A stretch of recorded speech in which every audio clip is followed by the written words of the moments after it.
할렐루야. 오늘 저는 여러분들과 함께 인생의 마무리를 잘 짓자, 그런 내용의 말씀을 가지고 함께 은혜를 받도록 하겠습니다. 인생의 마무리.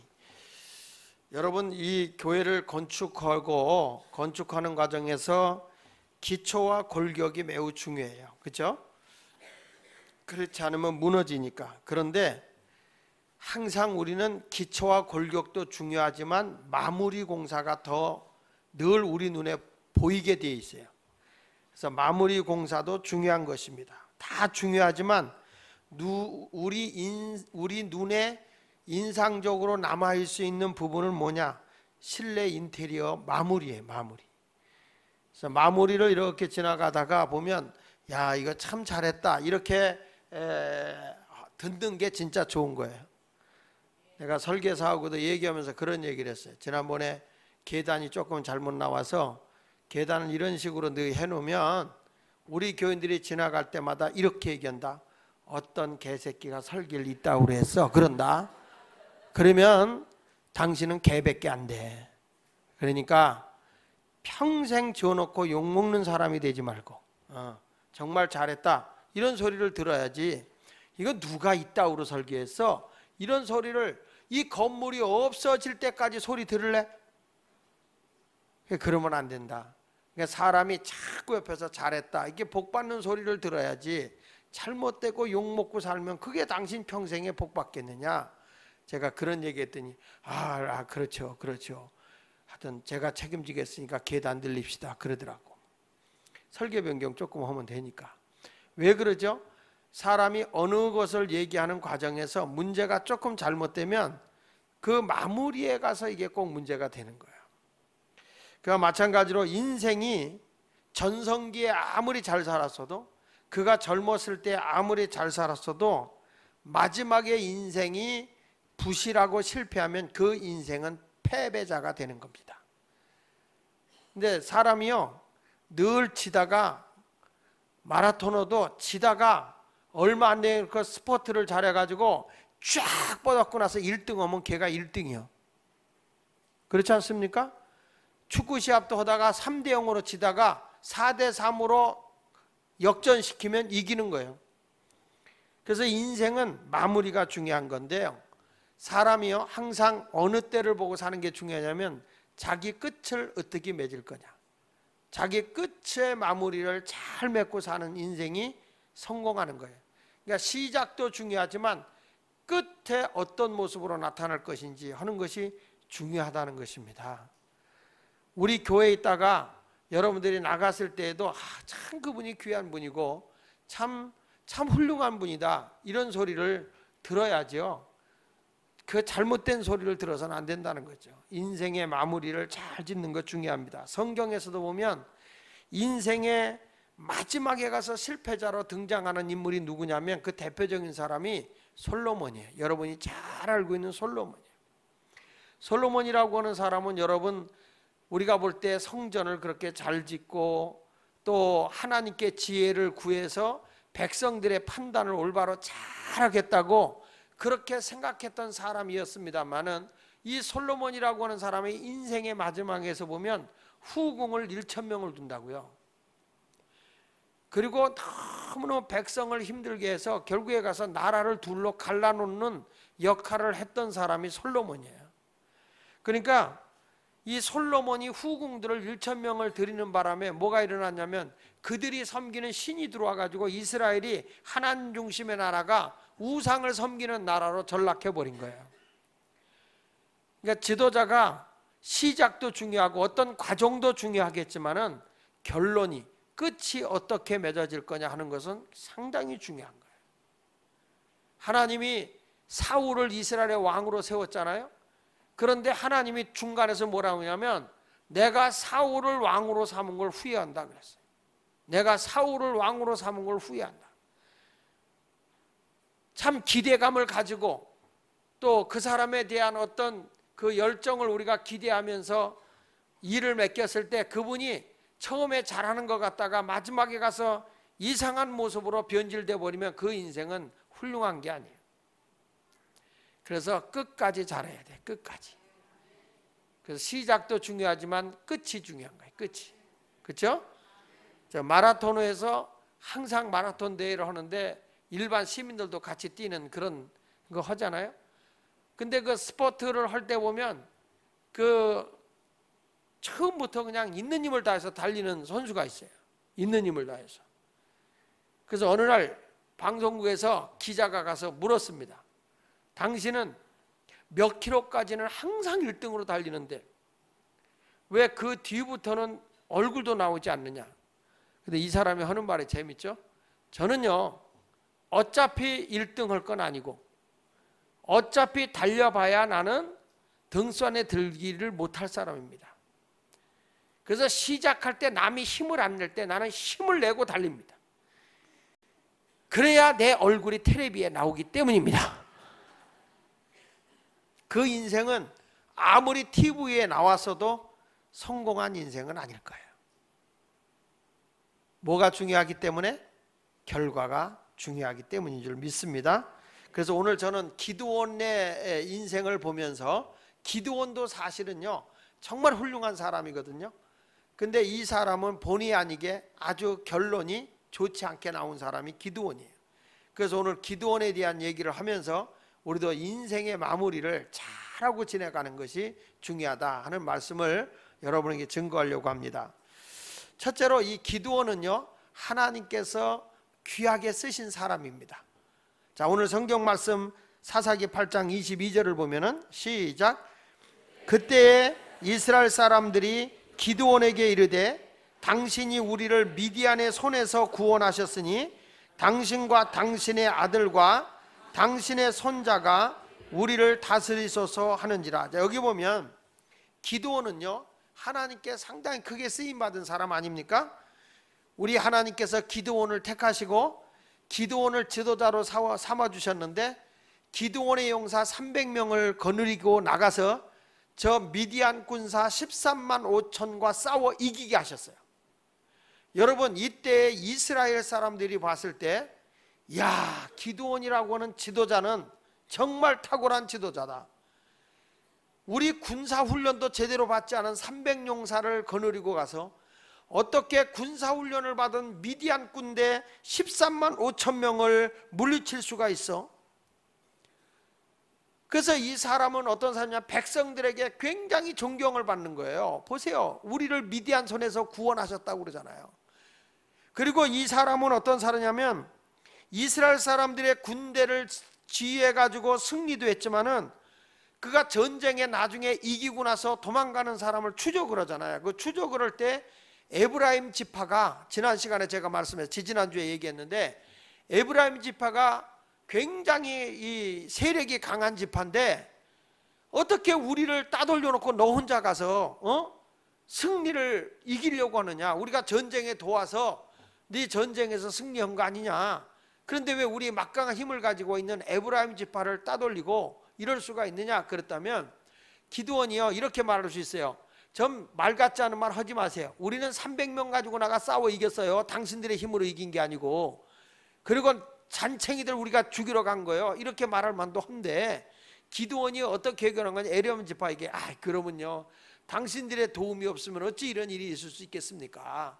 그러면서 그들의 공로, 내가 당신들이 한 것에 비하면 나는 아무것도 아닙니다. 그러면서 이 기드온이 에브라임 지파를 그 노여함을 잘 가라앉혔어요. 잘 가라앉히고 에브라임 지파와 화목하게 해요. 한마디로 무슨 얘기냐면 이 에브라임 지파에게 이 기드온이라고 하는 사람이 유화책을 써가지고 이 다툼이 없게 했던 모습이라는 거죠. 굉장히 외교적 수완이 탁월한 사람이다 하는 것을 보여주고 있습니다. 그리고 피곤한 군대를 거느리고 가다가 피곤에 지쳤을 때 숫곡과 분이엘이라고 하는 것에 갔을 때 거기에 사는 사람에게 떡을 좀 구했잖아요. 그런데 그들이 떡을 안 줬을 때 그들을 가서 하나도 남기지 않고 다 멸해버리는 굉장히 과감하고 단호함이 있었어요. 그리고 끝까지 가서 그 적을 이기는, 한마디로 말하면 집중력 있는 사람이 기드온이었다는 거죠.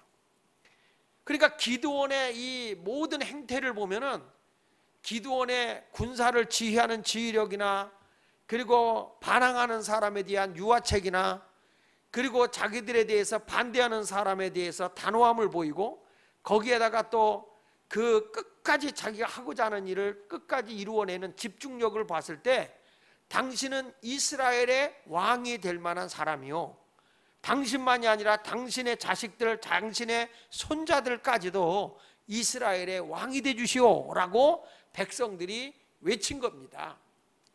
여러분, 이때만 해도 이스라엘 나라는요, 애굽의 왕 통치 밑에서 고생을 하고 나왔고 수많은 왕 밑에서 학대와 핍박을 당했던 사람들이에요. 그래서 왕에 대해서는 그렇게 긍정적인 생각을 하지 않았던 사람이고 이스라엘은 왕이 없었던 민족이에요. 저들은 오직 하나님 중심으로만 살았던 사람인데 처음으로 사람들이 지금 뭐라는 거 아니? 우리의 왕을 좀 뽑아주세요 라고 얘기하는 거예요. 처음으로. 그 왕이 누구냐? 기드온이 되주시오 이러는 거예요. 자, 이렇게 민족사에, 이스라엘 민족사에 유일하게 첫 번째로 백성들이 우리의 왕이 되주시오, 당신의 자손도 우리의 왕이 되시고 손자까지도 왕위를 이어주시오, 아주 세습적 왕권을 전 국민에게 위임을 받은 사람이 누구냐? 기드온이에요. 기드온. 근데 이때 기드온이라고 하는 사람이요, 뭐라고 말하는 거 아니? 나는 절대로 왕이 되지 않겠다. 우리 아들들도 우리 자손들도 절대 왕이 되지 않겠다. 대단하죠? 안 대단해? 거기야 뭐 여러분한테 누가 와서 왕 돼주시오 할 사람은 없을 테니까 뭐 별로 대단하게 보이지 않겠지. 그런데 이 당시에 기드온이라고 하는 사람이 이미 지도자예요. 통치자로서, 사사로서, 하나님의 심부름꾼으로서 이스라엘을 통치하고 있는 사람이었는데, 그게 아니라 다른 이방의 나라들의 왕들과 같은 권세 있고 패기 있고 전 이스라엘 백성을 통치할 수 있는 막강한 힘을 부여받은 거예요. 이런 어마어마한 왕이 되주시오, 전 국민이 투표도 하지 아니하고 당신이 대통령 되주시오 그러면 대통령 될 사람이 얼마나 많겠어요. 그렇죠? 여러분은 되겠어요, 안 되겠어요? 백성들이 와서 우리의 왕이 되주시오, 거기야 뭐 통장도 시켜주지 않겠지만은 우리의 왕이 되주시오 라고 했을 때 사람들이 다 그것을 받아들일 거라고 생각했지만 기드온은 얼마나 하나님 앞에 훌륭한 사람인지 23절에 이렇게 말하잖아요. 자, 8장 23절 시작. 기드온이 그들에게 이르되 내가 너희를 다스리지 아니하겠고 나의 아들도 너희를 다스리지 아니할 것이요 여호와께서 너희를 다스리시리라 하니라. 자, 여기서 보면 이 기드온이라고 하는 사람이 지금 분명하게 백성들이 할 말이 뭐냐면 이스라엘은 하나님이 통치하는 나라라는 거예요. 그러니까 이때만 해도 신정정치라고 그래서 하나님이 다스리는 정치인 거예요. 사람에 의해서, 왕에 의해서 움직이는 나라가 아니라는 거죠. 성경 말씀 출애굽기 7장 16절에 보면 하나님께서 말씀하시죠. 읽어봅니다. 시작. 그에게 이르시기를 히브리 사람의 하나님 여호와께서 나를 왕에게 보내어 이르시되 내 백성을 보내라. 그러면 그들이 광야에서 나를 섬길 것이나 하였으나 이제까지 내가 듣지 아니하다. 여기 보면 모세를 보내면서 하나님이 하시는 말씀이 뭔가 하냐 하면, 자, 이제 저들을 애굽으로 가서 바로한테 이스라엘 백성을 내보내라고 해라. 왜냐? 저들은 나를 섬길 자다. 내가 저들을 다스릴 것이고 내가 저들을 통치할 것이며 백성들은 나를 섬기는 자가 될 것이다. 그러니 가서 애굽에 가서 이제 그 이스라엘 백성을 다 내놓으라고 해라. 이렇게 말한 거죠. 그래서 이 이스라엘 나라는 하나님이 절대 주권으로 통치하는 나라였단 말이에요. 그러니까 이런 때에 이제는 우리가 보이지 않는 하나님의 통치를 받고 싶지 않소. 우리는 당신이 진짜 모든 나라의 왕과 견주어서 외교도 하고 저들과 싸우기도 하고 나라도 통치하는 그런 절대 주권을 가지고 있는 왕이 돼 주십시오. 이렇게 간청하는 거예요, 백성들이. 이럴 때 기드온은 왕이 되는 것을 거절하면서 외친 말이 뭐냐면 하나님이 우리를 다스릴 것이고 절대로 당신들은 그 애굽의 왕 밑에서 종생활했는데 하나님이 거기서 풀어주고 하나님만 섬기라고 했으니 절대 사람의 종인 되지 마시오. 이 나라의 만왕의 왕은 하나님이십니다. 하나님이 우리를 다스리는 것입니다. 하나님은 절대로 당신들을 종으로 삼으려고 하지를 않습니다. 그래서 이 레위기 25장 42절을 한번 읽어볼게요. 시작. 그들은 내가 애굽 땅에서 인도해낸 내 종들이니 종으로 팔지 말 거예요. 다시는 종 생활로 내려가지 말라는 게 하나님의 명령인 거예요. 내 백성은 내가 종된 데서 풀어줬다는 거예요. 이제 저들은 내가 다스리는 내 종일 뿐이다. 어느 누구도 사람의 종으로 팔려가서는 안 된다. 하나님이 이렇게 말하는 거예요. 여러분, 이것은 이스라엘 사람들에게만 한 말씀이 아니라 오늘 심야기도에 참여한 여러분들에게도 하나님께서는 너는 어디 가서 남한테 굽실대면서 그냥 질질 매면서 사는 자가 아니라는 거예요. 너는 나의 다스림을 받는 자들이고 너는 나의 통치를 받는 자들이다. 이거 하나님의 주권 안에서 멋있는 여러분들이 뭐가 되느냐? 인생의 주인공이 돼서 사는 거예요. 내가 오늘 아침 우리 청년들에게 큐티를 올려놓으면서 당신은 하나님의 감독 안에 있는 주인공이요 라고 하는 칼럼을 올렸어요. 무슨 얘기냐면 이 영화를 보면 제가 좋아하는 서부 영화를 저는 참 옛날에 좋아했거든. 그 서부 영화를 보면은 나중에 막 치열하게 싸우면서 그 갱들과 막 이쪽에 사는데 사람이 다 이쪽 아군이 말이야 막 죽어가요. 그리고 딱 나중에 가서는 갱 두목과 이 보안관과 딱 주인공이 둘이 만나는데 그때 굉장히 긴장이 돼요. 우리는 긴장이 돼요. 저러다 어떻게 되냐 긴장을 하잖아요. 그런데 영화 감독은 긴장을 안 해요. 왜냐하면 그게 내용이고 그게 코스예요. 그리고 절대 주인공은 안 죽어. 그 영화가 아무것도 아닌 거예요. 그러니까 주인공은 이미 그 사람을 살려줄 것이고 이미 주인공이 승리하게 될 것을 알고 있다는 거죠. 저는 그 드라마 얘기를 하면서 우리 청년들에게 내 인생을 주관하고 인생의 감독자가 누구냐 했을 때 하나님이 내 인생의 감독자다. 그러면 나는 하나님의 다스리는 그 속에 뭐냐? 연기자 가운데 주인공이다. 이게 주인공은 죽는 법이 없어요. 주인공은 패배하는 자가 없어요. 괜히 우리가 안절부절을 떨고 있을 뿐이지 모든 내용과 감독으로 주관하고 계시는 하나님은 절대로 여러분을 패배자로 만들지 않는다는 거예요. 그러니까 여기서도 인생을 통치하시는 하나님께서 이스라엘을 구원해 놓고 하시는 말씀이 내가 너희를 절대로 이제는 종으로 팔려가지 않게 한다.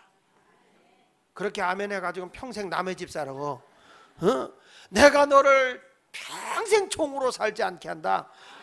너는 내 주권 안에서 나의 다스림 안에서 인생의 주인공으로 살게 하겠다는 거예요. 하나님의 멋있는 말씀 아닙니까? 근데 이스라엘 백성들이 그 당시에 말이야 지배계급과 피지배계급이 나눠져 있어요. 빈익빈 부익부가 극에 달았었던 거죠. 그러니까 가나안을 정복했을 때만 해도 가나안에 왕들이 그렇게 많았어요. 가지고 그쪽에서는 지배계급은 잘 살고 농민이나 노예들이나 이 피지배계급은 신분사회에서 가난하게 사는 거예요. 그래서 이 요단강 동쪽으로 보면 거기에 아모리 사람의 왕 시온, 아스다롯과 에드레이에 거하던 바산과 옥을 이제 없애버립니다. 그리고 요단 팔레스타인 쪽에 요단 서쪽으로는 몇 명의 왕을 죽이냐면요 31명의 왕을 가나안에 들어가면서 없애버려요. 그러니까 이 가나안이 조그맣게 통치하면서 왕이 많았어요. 한번 볼게요. 여기 여호수아 12장 9절로 24절을 보면요 여호수아 12장 9절로 24절을 보면 하나는 여리고 왕이요 몇 명인가 한번 보세요. 하나는 여리고 왕이요 하나는 벨곁의 아이 왕이요 하나는 예루살렘 왕이요 하나는 헤브론 왕이요 하나는 야르몬 왕이요 하나는 라기스 왕이요 하나는 에글론 왕이요 하나는 게셀 왕이요 하나는 드빌 왕이요 하나는 게델 왕이요 하나는 호르마 왕이요 하나는 아랏 왕이요 하나는 림나 왕이요 하나는 아둘람 왕이요 하나는 막게다 왕이요 하나는 베델 왕이요 하나는 답부아 왕이요 하나는 헤벨 왕이요 하나는 아벡 왕이요 하나는 라사론 왕이요 하나는 마돈 왕이요 하나는 하솔 왕이요, 하나는 시므론 무론 왕이요. 자기 이름도 한번 나오는가 보세요. 하나는 악사 왕이요, 하나는 나다 왕이요, 하나는 무기또 왕이요, 하나는 게데스 왕이요, 하나는 갈멜의 용루암 왕이요, 하나는 들의 높은 곳의 돌 왕이요, 하나는 길갈의 고임 왕이요. 돌도 있고 고인돌도 있고 고임 왕이, 하나는 다르사 왕이요. 모두 몇 명이더라? 끝에 나오는 걸 괜히 셨네. 그렇죠? 그러니까 모두 몇 명이냐? 31명이다. 내가 서론 시작할 때 내가 31라고 그랬잖아. 31라고 그랬는데 쉬니까 열심히 쉬고 있네. 그러니까 모두 몇 명이었어요? 31명으로 쉰 사람. 근데 여기 사람 이름 나온 건 몇 명입니까? 에? 지금 밑에는 31인데 사람 이름은 몇 명으로 나왔습니까? 그저 왕이. 에? 아니 아까 안 쉬어봤어? 내가 그래서 쉬어보라고 그런 거예요. 여기는 31라고 그랬는데 왕으로 각 나라의 왕은 총 몇 명이었냐면은 31명이었어요. 예, 31. 예. 자, 여러분 이 시대에 보면 이렇게 지배 계급이 엄청나게 가나안 땅에 많았다는 거예요. 그래가지고 이때 피지배 계급인 노예나 이 종으로 사는 사람들이 그렇게 많은데 이들은 가난한 사람이 농민들이고, 근데 이 계급 사회에서 왕권을 가지고 있는 이런 사람들은 부하게 살았거든요. 근데 이런 왕들을 지금 어떻게 했냐면 기드온이나 이스라엘 백성이 들어가서 거기를 그냥 다 쓸어버린 거예요. 그 왕 31명을 다 없애버린 거예요. 동쪽에 있는 왕이나 서쪽에 있는 왕을 다 없애버린 거예요. 그래서 뭘 이루려고 온 거냐면 이런 지배 계급의 사회를 만드는 게 아니라 모든 사람이 다 평등한 사회를 만들자고 하는 그런 함께 더불어 사는 하나님이 통치하는 나라. 아멘. 영천찮네. 하나님이 통치하는 나라를 세우기 위해서 이 가나안의 모든 왕들을 다 없애버렸고, 이스라엘 백성은 어떤 공동체였느냐 보면은 서로 자기 의견을 표현하면서 서로 나누면서 사는 자유 공동체였어요. 자, 보시면은 사사기 21장 25절에 보면요 이렇게 말합니다. 자, 시작. 그때 이스라엘이 왕이 없으므로 사람이 각기 자기의 소견에 옳은 대로, 그 당시에도 왕이 없으니까 자기가 자유롭게 의견을 표현하고, 그러면서 그 자유 속의 질서를 지키면서 섬김이 있는 아름다운 삶을 살아가는 질서 있는 나라를 만드는 거예요. 그러니까 사람의 통치를 받고 있는 나라가 아니라 하나님의 다스림을 받고 있는 나라였다는 거예요. 믿습니까? 그런데 이스라엘 백성들은 이렇게 자발적으로 하나님을 섬기고 사람을 사랑하고 자기 의견을 서로 표현하면서 함께 존경하고 사랑하는 이런 아름다운 세상을 만들어 가기를 원하시는 하나님이신데, 자꾸 백성들은 이 기드온 보고 당신이 우리의 주권자가 되고 왕이 되어서 우리를 다스려 주세요 그런 거야. 그러니까 이 다스려 달라고 하는 이 말은 하나님의 위치를 기드온에게 하라는 거예요. 그런데 이 기드온은 뭐라고 하니? 아니다. 이 나라에 다스릴 자는 누구다? 하나님이지 내가 아니다. 그래서 나와 내 아들들은 절대로 왕이 되지 않을 것이오 라고 탁 거절했으니 얼마나 아름다운 사람입니까? 그러니까 기드온은요 누가 보더라도 하나님께 쓰임받을 만한 인격적인 자요 하나님 중심의 사람인 걸 분명히 여러분 믿으십니까? 그러니까 참 기드온이 훌륭한 사람이다 하는 생각을 하게 되는 거예요. 할렐루야. 그런 의미로 우리 찬송 한 장 부르고 우리도 하나님을 좀 변함없이 그런 모습으로 잘 섬겼으면 좋겠다 하는 생각에서 우리 찬송 한 장 부르겠습니다. 날 대속하신 예수님을 끝까지 섬기십시오. 321장 나는 예수만 위해 삽시다. 321장. 아멘. 나 누구 위해 살리라고? 구주 위해. 여러분 내 인생의 통치자가 하나님임을 믿으세요. 그분 밑에 있으면 우리의 삶에 부족함이 없게 되는 거예요. 그러니까 기드온도 그런 거예요. 내가 절대로 너희들을 사람으로서 너희를 통치하지 않겠다는 거예요. 하나님이 우리를 다스려 줘야 되는 거예요. 우리 인생의 모든 삶을 주관하시고 다스리는 분이 하나님이고 나는 그 하나님의 각본 안에서 움직이는 주인공이다. 이제 패배자가 되는 거 아닙니다. 여러분, 부끄러움을 당하는 자들이 아닙니다. 하나님이 세우신 주인공다운 삶을 살아가시길 축원합니다. 옆 사람하고 인사하세요. 하나님은 당신을 각본의 주인공으로 삼으셨습니다. 시작.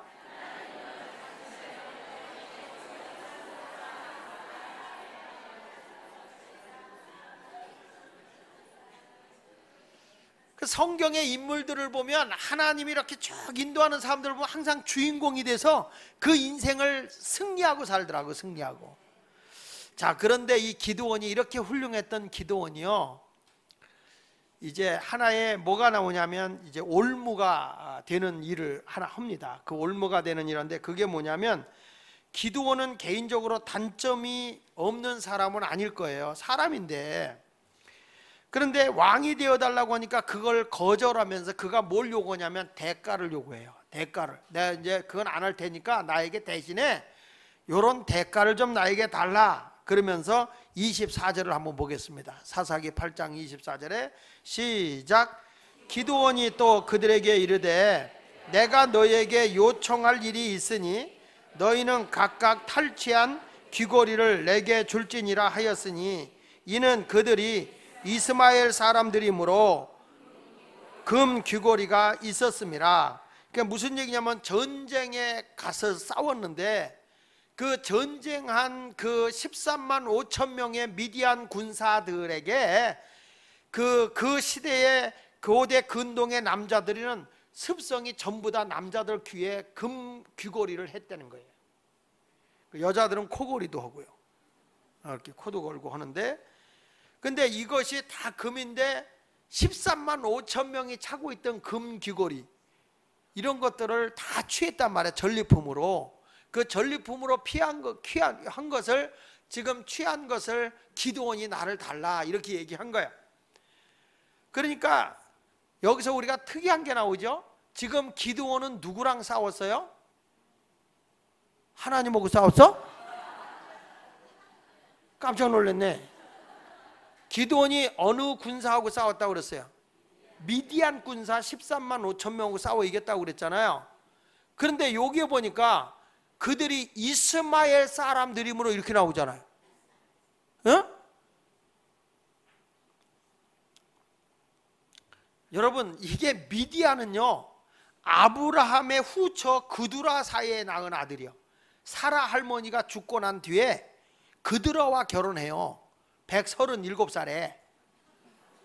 147이지. 아니 137살에 결혼을 해요. 그두라고. 그래서 자식을 많이 낳아요. 그때 낳은 자식 가운데 하나가 미디안이에요. 에?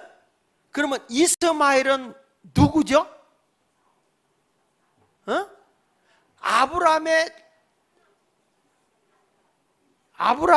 아내의 하녀를 첩으로 삼았잖아요. 씨바지로 삼았잖아요. 성은 하시에다가 이름은 갈, 뭐요? 하갈이 낳은 아들이라고요. 그게 이스마엘이에요. 그래서 왜 지금 이게 미디안 사람으로 나와야 되는데 이스마엘 사람으로 나오냐면, 미디안이나 이스마엘은 뭐냐면 이복 형제라고요. 아버지는 같다고요. 그래서 이거를 서로 같은 동료로 보는 거예요. 성경은 그렇게 서로 혼합해서 썼어요. 예를 들면 성경을 찾아보면 창세기 37장 25절에 보면 이렇게 나와요. 그들이 앉아 음식을 먹다가 눈을 본즉 한 무리의 이스마엘 사람들이 길르앗에 오는데 그 낙타들의 향품과 유황과 몰약을 싣고 애굽으로 내려가는 중이었어요. 그래서 이 사람들에게 요셉을 팔은 거예요. 요셉을 팔았는데 거기 37장 36절에 어떻게 나오면, 창세기 시작. 그 미디안 사람들은 그를 애굽에서 바로의 신하 친위 대장 보디발에게 팔았다 그랬죠.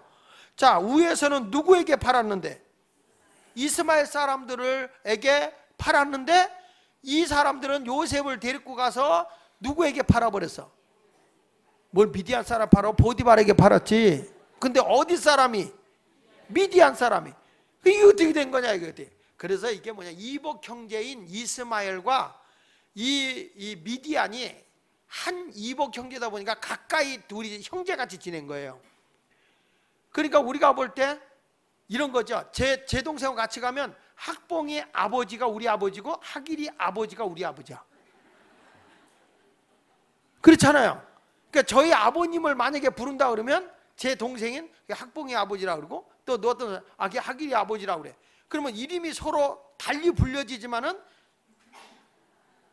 그 아버지는 그냥 그 아버지야. 그냥 지금 여기서 그래서 이 미디안하고 이스마엘이 혼재돼서 부르는 이유가 이복 형제이기 때문에 그렇게 불러지는 거지 다른 의미는 없어요.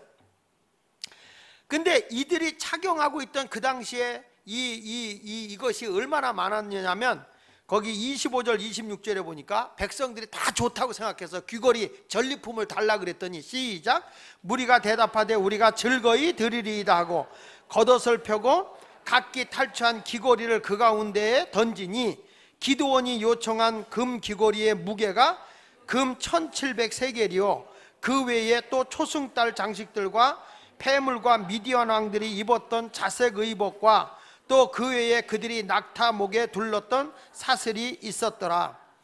여러분 13만 5천 명이 내는 이 귀걸이가 얼마나 많았는지, 그 13만 5천 명이 내는 이 귀걸이로 금을 환산해 보니까 7,200톤이요.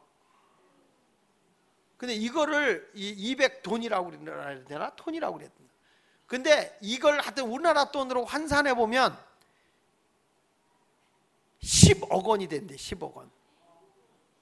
근데 이 사람이 그걸 가지고 뭘 했냐면 기드온이 그걸 가지고 에봇을 만들었다고 했어요. 에봇. 이 에봇은 뭐냐면 제사장들이 이렇게 앞에 이렇게 두르는 옷이에요. 제사장들이 여기다 이렇게 입는 옷이에요. 에봇. 근데 왜 이 기드온이 왕은 안 되겠다고 했는데 이 에봇을 만들었는가? 그 당시에는 제사장이라고 하는 인물들이 나오질 않아요. 사사시대 때는. 그러니까 하나님의 뜻을 확실하게 전달해 주는 자가 없었어요. 그러니까 이 기드온이 자기는 왕은 안 되지만은 내가 에봇을 모셔놓고 하나님의 뜻을, 하나님의 계획을 분명하게 전하는 사람이 돼야 되겠다. 그렇게 해가지고 에봇을 만든 거예요. 에봇. 금으로다가 에봇을 탁 만들어가지고 그걸 어디다 뒀냐면은 자 사사기 8장 27절에 보니까 이렇게 말합니다. 시작. 자기의 성읍 오브라에 두었더니 온 이스라엘이 그것을 음란하게 위함으로 그것이 기드온과 그 집에 뭐가 되었다고요? 그 좀 나에게 전리품을 달라고 해서 전리품을 줬더니 그걸 가지고 에봇을 만들어 가지고 그 에봇을 만들어서 오브라라고 하는 곳에 두었다는 거예요. 이 오브라라고 하는 지역은 그 기드온이 있는 것이기도 하지만 전에 바알 신당이 있었던 곳이에요. 바알의 신당이 있었던 것을 없애버리고 거기다가 이제 하나님의 제단이라고 하는 그런 의미로다가 거기다 이제 이 아주 화려하게 제사장의 옷 같은 거를 멋있게 장식을 해놓은 거죠. 이걸 보면서 우리는 하나님의 뜻을 알자 하는 의미로 이걸 아마 이 기드온이 순전한 마음으로 해놓은 것 같아요. 그런데 이렇게 좋은 곳에다 놔서는 안 되고 에봇은 원래 어느 곳에 놓냐면은 하나님이 섬기던 제사장들이 있던 곳에 옮겨줘야 되는데 이 자기가 있는 편안한 곳에다 이걸 놨단 말이죠. 근데 백성들이 그 옷을 보고 하나님이 우리를 저 미디안 군사에게서 승리하게 했어. 저 기드온이 하나님의 도우심을 입어서 승리했어 이러면 좋을 텐데 그 에봇을 신격화하는 거예요. 그래서 우상화되어서 거기다 절하는 거예요. 그걸 섬기는 거예요. 이것이 뭐가 됐냐면 결국에는 기드온은 순수한 마음으로 했지만 이 땅에 어떤 형상도 만들지 말라고 한 하나님의 뜻을 거역한 것이 되고 백성들은 그것을 우상화시켜서 섬기게 되는 겁니다. 자, 다시 한번 거기 보면 이렇게 나오잖아요. 자, 27절에 보니까 기드온이 그 금으로 에봇 하나를 만들어 자기 성읍 오브라에 두었더니 온 이스라엘이 그것을 뭐하게 위함으로 음란하게 위한다는 말은 우상 숭배로 섬겼다는 거예요. 그것이 기드온과 그 집에 뭐가 됐다? 올무가 되었다라고 말씀을 하고 있는 것입니다.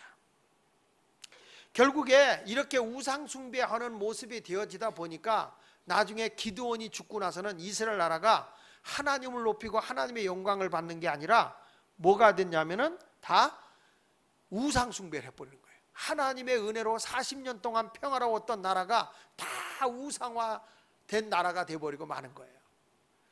여러분, 우리가 살아오면서 모든 일을 할 때 가장 중요하게 말해야 되는 말이 뭐냐면은 하나님이 하셨습니다. 한번 시작. 그냥 하나님께 영광을 돌리는 거예요. 하나님. 내가 하셨습니까? 아니라 하나님께서 하셨습니다. 이렇게 돼야 되는 거예요. 순간이라도 잠시라도 내가 뭘 했습니다 그러지 말아야 돼. 여기 33절 34절에 보면 사사기 8장 제가 두 가지를 넘어섰어요. 자, 시작. 기드온이 이미 죽음에 이스라엘 자손이 돌아서서 바알들을 따라가 음행하였으며 또 바알브릿을 자기들의 신으로 삼고 이스라엘 자손이 주위의 모든 원수들의 손에서 자기를 건져내신 여호와 자기들의 하나님을 뭐하지 못했다고요? 기억하지 못했다는 거예요.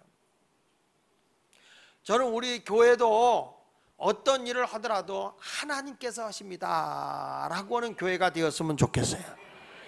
사람이 했습니다, 목사님이 하셨습니다. 목사가 무슨 능력이 있어서 합니까? 하나님이 하시는 일이죠. 하나님이 하시는 일에 동참하고 있을 뿐이지 절대 사람이 하는 게 아니에요. 아우, 예수마을교회 정말 대단해요. 주께서 하셨습니다. 누가 하셨다고? 주께서. 이런 고백이 나왔으면 좋겠어요. 믿습니까? 신앙생활하면서 여러분 교회 와서 왜 상처를 받냐면은 이게 하나님 중심이 되지 않으면 반드시 자기가 나와요. 자기가. 내가 했다, 내 마음에 안 든다, 나하고 생각이 다르다, 전부 다 하나님의 뜻에다 맞추는 게 아니라 교회를 다 자기 뜻에다 맞춰버려. 이게 다 우상인 거예요. 교회 와서 시험 드는 사람들이 왜 시험이 드냐면 하나님에 대한 생각을 맞추고 있는 게 아니라 다 자기에다가 기준을 둬요. 자기에게. 여러분, 남 때문에 시험 들지 말고 자기 때문에 시험 한번 들어봐. 누구 때문에 시험 된다, 누구 때문에 시험 들지 말고 내가 하나님 뜻대로 살지 못하는 거에 대해서 한번 시험 좀 들어봤으면 좋겠어. 내가 왜 이 모양밖에 안 되지? 내가 왜 하나님 앞에서 이런 모습이 보이지? 스스로 나 때문에 한번 시험 들어봤으면 좋겠어. 아니, 목사 때문이 아니라 자기 때문에 자기가 스스로 시험에 들어봤으면 좋겠다. 여러분, 오늘도 보면 이렇게 하나님의 뜻을 전하게 위해서 자기가 에봇을 만든 거예요. 사실은 기드온이. 그러나 그것 자체가 벌써 백성들이 나는 선하게 만들었는데 잘못된 길로 걸어갔다고 하는 건 뭐냐면 기드온이 그만큼 하나님이 하셨다는 걸 많이 드러내지를 못했어. 하나님이 다스리는 나라가 되어야 된다라고 하면서도 하나님이 오셨습니다. 미디안 군사 물리친 거 하나님이 오셨습니다. 내가 이 자리에 쓴 것도 하나님이 오신 것입니다. 나는 아무것도 아닙니다. 주께서 하시는 것입니다. 전 그래요. 교회 건축도 여러분이 하는 게 아니에요. 괜히 교회 건축하면서 여러분이 시험 들고 여러분이 부담스러워할 이유가 없어요. 하나님의 일은 하나님이 하는 거야. 하나님이 하는 일 속에서 내가 참여를 얼마나 많이 하느냐, 내 형편이 안 돼서 적게 하느냐, 그거잖아요. 그 내가 얘기했잖아요. 교회를 짓는 이유가 뭐냐? 영혼을 구원하기 위해서 하는 거다. 그러니까 내가 물질이 없어서 헌금을 못 하겠거든. 자리라도 지키는 것이 가장 큰 건축헌금이다. 내가 그랬잖아. 근데 뭐 부담이 돼요, 뭐가 어때요? 다 내 생각이 앞서서 그래. 교회 건축은 돈 갖고 짓는 게 아니야. 하나님이 하시는 일이지. 그래서 우리가 기도하는 거예요.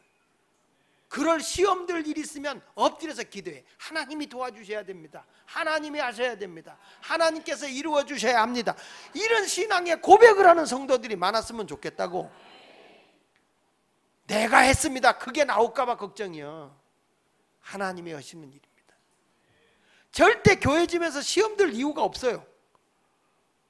여러분 주머니로 할 것 같으면 벌써 뭐 난리가 났겠지. 주님이 주시는 걸로 하는 거죠. 내가 안 하면 주님이 다른 사람을 통해서 이러거든요. 그런데 우리가 잘못하는 게 뭐냐면 나중에 가서는 내가 나오는 거야. 자, 보시오. 이 기드온이 하는 거 보세요. 사사기 7장 2절에 보면 이렇게 말합니다. 자, 시작. 여호와께서 기드온에게 이르시되 너를 따르는 백성이 너무 많은즉 내가 그들의 손에 미디안 사람을 넘겨주지 아니하리니 이는 이스라엘이 나를 거스러 스스로 자랑하기를 내 손이 나를 구원하였다 할까. 하나님이 제일 싫어하는 게 그거라는 거예요. 왜 13만 5천의 군사와 싸우러 가는데 하나님이 3만 2천의 군사가 모였는데 우리 하나님이 그거 많으니까 돌려보내라. 너희들이 가서 그 숫자 가지고 싸워 이기면 우리가 했다고 할 것 같아서 300용사만 있으면 되겠다. 이러면 뭐냐? 누가 보더라도 너희 힘이 아니다. 누가 하신 것이냐? 하나님이 하신 것이다. 아멘. 여러분, 우리가 하나님의 영광이 되지 못하는 것이 실수인 거예요. 기드온이 하나님이 다스립니다 그랬지만은 모든 영광을 기드온이 가로채지 않고 하나님께 영광을 돌려서 얼마나 좋겠어요. 그렇잖아요? 여러분, 이거 가지고 하나님께 영광 돌립시다. 우리 귀걸이 전리품을 가지고 하나님께 영광을 돌립시다. 그랬으면 얼마나 좋겠어. 내가 좀 한번 제사장 대행해 볼게. 애본 만들 테니까 내가 들어가기 시작하는 것이 문제인 거예요. 솔로몬의 실수도 마지막 때 아까도 얘기한 것처럼 1,000명이나 둔 것이 잘못이었다고 한다면 기드온도요, 얼마나 자기 말년에 이제 뭐 근심 걱정이 없잖아. 그러니까 그 시대는 뭐 이렇게 일부 일처가 아니니까 그냥 얼마나 후궁들을 많이 들였는지 자식을 70명을 낳았어. 보세요. 사사기 8장 30절 보세요. 자, 시작. 기드온이 아내가 많음으로 그의 몸에서 낳은 아들이 몇 명이었어? 개척교회 괜찮습니다. 큰 교회입니다. 70명 정도 모이면. 그런데 여러분, 어떤 일이 벌어졌냐면 그 70명 가운데 아비멜렉이라고 하는 자가 왕권을 휘어잡기 위해서 기드온의 낳은 자식 68명을 죽여버려요. 자기 형제들을 68명을 죽여버려요. 이런 끔찍한 일이 벌어진 게 뭐냐면 마지막에 가서 이 기드온이 순수하게 하나님 중심으로 살던 사람이 40년 동안 평안해지니까 근심 걱정이 없으니까 하나님의 거룩함을 못 지킨 거예요. 여러분, 우리가 항상 신앙생활은요, 마지막을 준비해야 돼. 마지막.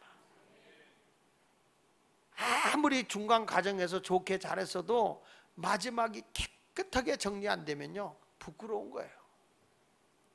그래서 예수 믿는 사람은 항상 뒷끝을 깨끗이 하고 다니는 게 좋아요. 뒷끝을. 다시, 뭐를 깨끗이 하자? 뒷끝을. 뒷끝이 어디요? 뒷끝이 어디요? 뒷끝이 지저분하면 냄새가 나서 못 살아.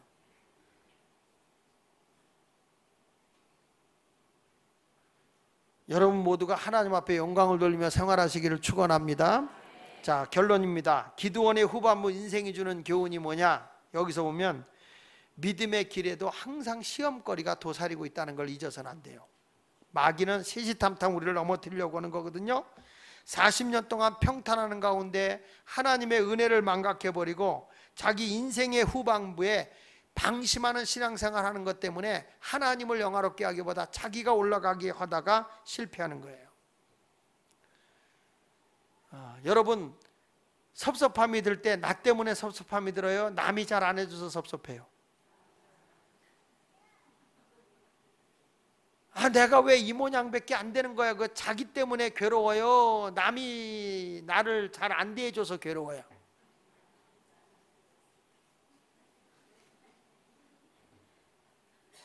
여러분, 우리 인생의 모든 통치자는 하나님이라니까. 나는 하나님의 각본대로 움직이는 주인공일 뿐이야. 그러니까 모든 영광 하나님께만 돌리면 돼. 탤런트들이 막 인기가 있어지면요, 나중에 대상 받을 때 누구에게 이 영광을 그러면 감독님 누구에게 막 이러더라고. 끝에 가서 어머니 아버지 찾더라고. 그래야 이 다음에 또 뭘 주니까. 그러니까 항상 하나님을 높여보세요. 그러면 하나님이 필요한 걸 다 공급해 주실 줄 믿습니다. 그리고 여러분, 이 마귀가 교묘하게 우리를 시험한다는 거예요. 하와도 와서 시험을 해가지고 관계를 깨트려 버리더라고. 또 선악과 먹으면 하나님과 될 수 있어 하나님과의 관계를 깨트려버리고 부부관계의 관계를 깨트리고 스스로 자기 자신도 기쁨이 없는 거예요.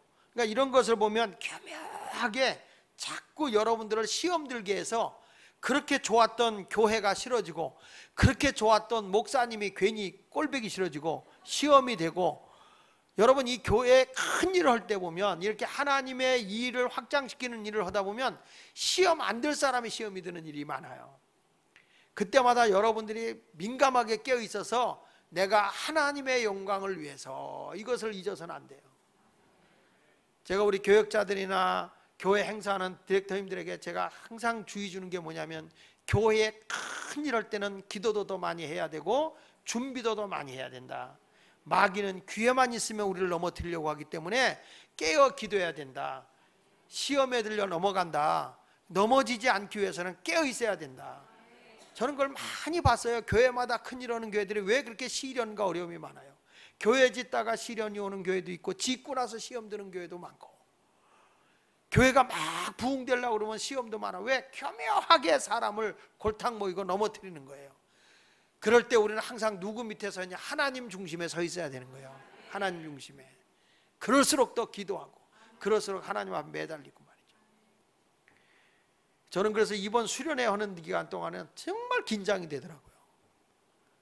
자, 이번 여름에는 내가 먼저 금식 기도를 해야 되겠다. 그렇게 안 하면은 하나님이 하시는 일인데 교묘하게 잘 되는 것 같다고 우리를 넘어뜨리기 때문에 그건 안 되는 거거든요. 그래서 결론이 우리는 항상 하나님의 말씀대로 살아야 돼. 누구 말씀대로? 하나님의 말씀대로 살아가길 바랍니다. 성경학자 도널드 반 하우스라고 하는 분이 어느 날 알프스 언덕 위에 있는 휴양지에서 휴양을 하고 있었어요.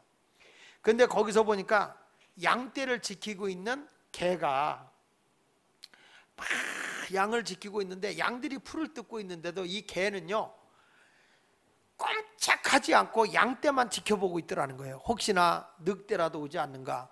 양들이 편안하게 풀을 뜯어먹고 쉬고 있을 때도 이 개는 주인이 그 개를 부르기 전까지는 자기의 업무가 양을 지키는 거야. 그 개는 끝까지 그걸 보고 있더라는 거죠.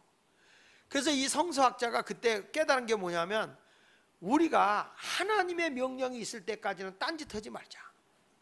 하나님의 말씀대로만 나의 본분을 지키고 살면 절대로 우리 인생은 실패하지 않는 것이다. 이렇게 고백을 했습니다. 우리가 실패하는 이유는 하나님 말씀보다 내 생각대로 행동하기 때문에 실패하는 거예요.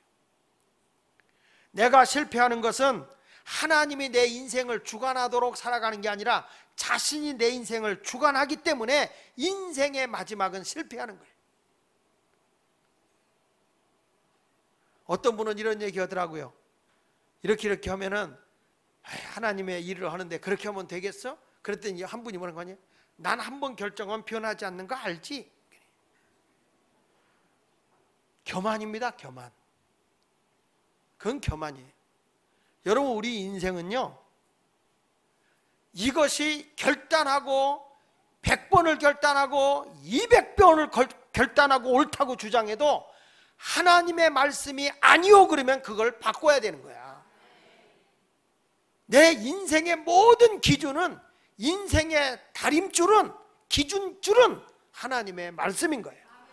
그 말씀을 쫓아가는 사람이 되면 실패하지 않게 되는 겁니다. 여러분은 달려갈 길 마지막에 무엇이 예비되어 있을 거라고 생각합니까? 부끄러움입니까? 저는 인생의 최고의 승리자를 얘기하라 그러면 저는 바울을 얘기하겠어요. 바울은 그렇게 많은 어려움이 있으면서도 그가 항상 외친 말이 뭔지 아세요? 나의 달려갈 길을 다 달려간 이후에는 하나님이 예비한 면류관이 있다. 우리 한번 성경을 읽어보겠습니다. 디모데후서 4장 7절로 8절에 보니까 시작. 나는 선한 싸움을 싸우고 나의 달려갈 길을 마치고 믿음을 지켰으니 이제 후로는 나를 위하여 의의 면류관이 예비되었으므로 주 곧 의로우신 재판장이 그날에 내게 주실 것이며 내게만 아니라 주의 나타나심을 사모하는 모든 자에게도니라. 할렐루야. 바울은요, 자기는 달려갈 길을 다 달려가고 이후에 마친 후에는 뭘 바라보고 있는 건지 아세요? 하나님이 나에게 마침내 의의 면류관을 줄 거다. 나만이 아니라 오직 마지막에 의로운 믿음의 길을 달려간 사람들에게는 의의 면류관이 다 주어지게 될 것이다. 인생의 낙오자가 되지 않기 위해서는 이와 같은 길을 걸어가야 되지 않겠나. 할렐루야. 제 인생도 이제 10여 년의 그 인생에 지금까지의 인생보다도 지금 앞으로의 나의 인생은 더 중요하다고 저는 생각을 해요. 더 얼마나 더 열정 있게, 얼마나 더 하나님 말씀을 깊이 하고, 얼마나 더 성실하게, 얼마나 열정 있는 지도자의 길을, 목사의 길을 걸어가서 하나님의 복음을 전할 것인가 하는 것은 더 내가 노력해야 할 부분이고, 더 무릎을 꿇어야 할 부분이고, 더 많이 기도해야 할 부분이라고 생각해요. 끝나는 그날의 욕심 때문에 전리품을 주시오 할까 두렵다 이거예요. 우리 모두 승리자의 길을 걸어갑시다. 내 인생의 통치자는 하나님이시고 나의 모든 인생의 길을 감독하는 감독관이 누구시고? 하나님이시고 나는 그 감독관 안에 있는 각본 속에 들어있는 주인공이고 내 인생은 주님이 움직이신다. 할렐루야. 그래서 감독관이 하다가 연기가 셔탈러, 그게 아니야 그러면 다시 될 때까지. 그래서 우리가 힘들지만 주님이 원하는 그 길로 걸어가기만 한다면 얼마나 여러분을 향해 관객들이 환호성을 지르고 아무개 최고 그럴 때 하나님이 하셨습니다. 이런 멋있는 신앙의 고백이 이루어졌으면 좋겠어요.